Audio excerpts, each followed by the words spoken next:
Hello, hello. Okay, so tonight I'm actually taking you on a special journey to my heart. It is a recipe that was my mom's. It's stuffed cabbage, and I've loved it since I was a kid. And so I hope you enjoy it. So I've got everything already kind of done, but I'm going to explain it to you because there's a lot of important little steps with stuffed cabbage. Okay, so right now I have my onions sauteing in a little olive oil. I already have my rice cooked and set aside. And now with stuffed cabbage, just turn this down a little bit. With stuffed cabbage, you have to boil the cabbage, right? And separate the leaves and all that stuff. So, what I have done is that already. And I'm going to put this thing on the little standy thingy here so you can see. Okay. All right, so with stuffed cabbage, you need the leaves, or whatever you want to call them. You need them intact, look. You need them to come apart, just like this.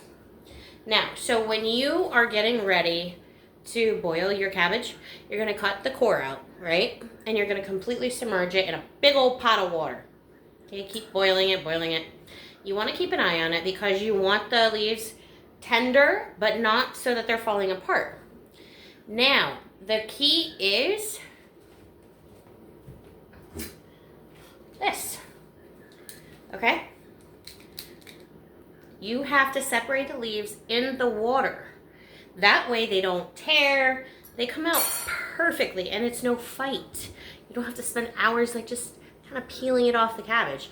So in the water, as they cook, because there's layers. So the outer layer, even though it's like leaves that may not look good, leave it on there, cook them too, because you're gonna add them over the top to prevent burning. I'll just show you that. But anyway, so you wanna remove those outer layers, okay? Then you're gonna let it cook some more. Separate more, and so forth. Now, I left this so you can see. Okay, so I got it down to this. Now you're gonna have to play, a little bit. Use a knife and cut around as you go and separate more and more. Because the original core that you cut out isn't gonna go that deep because you don't want it to. You don't want it to ruin anything deeper in. So you just wanna do little by little.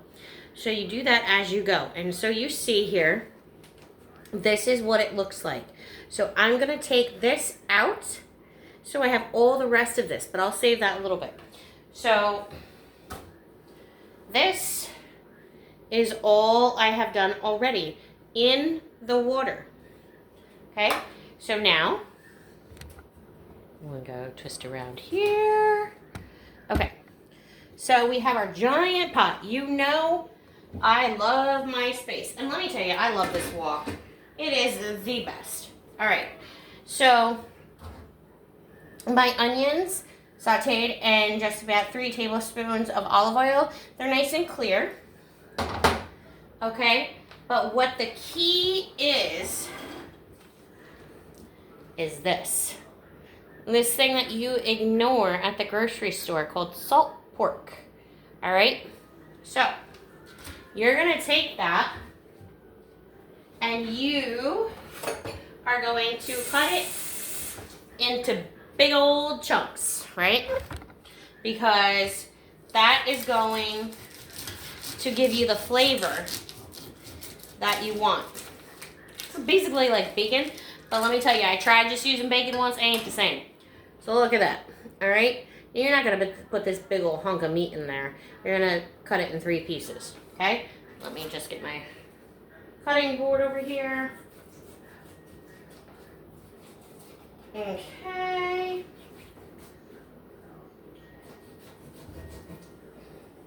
So you're not going to leave this in. This is just a flavor while it's cooking. Okay? I use this whole thing because we want that flavor. Okay? So this is cooking up. So I add this now. You can actually add this when you start cooking your onions. Honestly, I forgot. So add this in there so it can flavor the onions. All right, and then you're gonna add your ground beef to this.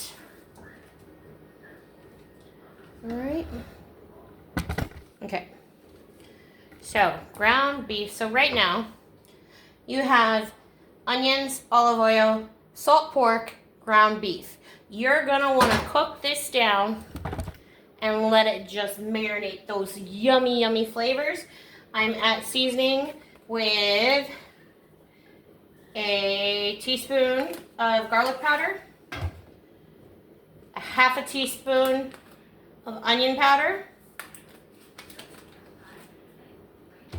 and then I have about a teaspoon of salt and pepper. Okay? All right. And we're just going to stir this up, let it cook down.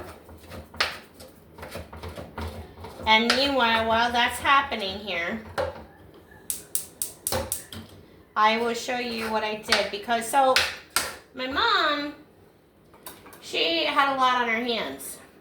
You know, as you guys know, if you follow me, you know, I had childhood leukemia.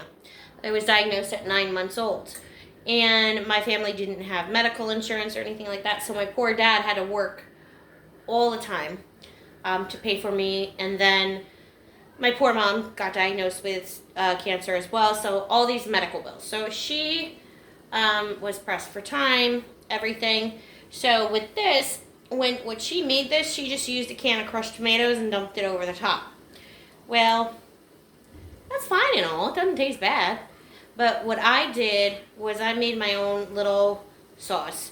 It's nothing fancy, kind of like a pomodoro sauce. So you can either take crushed tomatoes or like plum tomatoes and just put them in your food processor. But, you know, crushed tomatoes is the same thing, so whatever. So I used 2 large cans of crushed tomatoes and a whole yellow onion and 3 tablespoons of garlic. But what I did first was I took my olive oil, 3 tablespoons of olive oil in the bottom of a pan. And then I put my onion and garlic, 3 tablespoons garlic, whole onion, in my food processor. Because you don't want chunks. Like, you just kind of want the flavor there. So, just blend, blend, blend. And then you saute that in the olive oil. Once it's cooked up a little bit, then you add your crushed tomatoes. Alright, it's based on taste. I add about a teaspoon of sugar and oregano, basil, and parsley.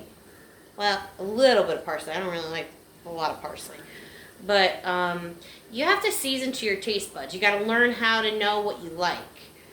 But for mine, 2 cans, I say I did about a teaspoon of each and a half a teaspoon of the parsley. And then I haven't even added salt and pepper or anything. Alright, so I have that made behind me because you're going to want to put a layer of the base in the pan, and then you're going to make your stuffed cabbage rolls and then do a layer on top. Alright, so let's see, take a peek here. Ooh, it's smelling good. Look at that. Yeah. Alright, so this needs a couple more minutes. So we're just going to keep letting this render down, cook it down, and I'm going to come right back and I will show you how to make your stuffed cabbage rolls.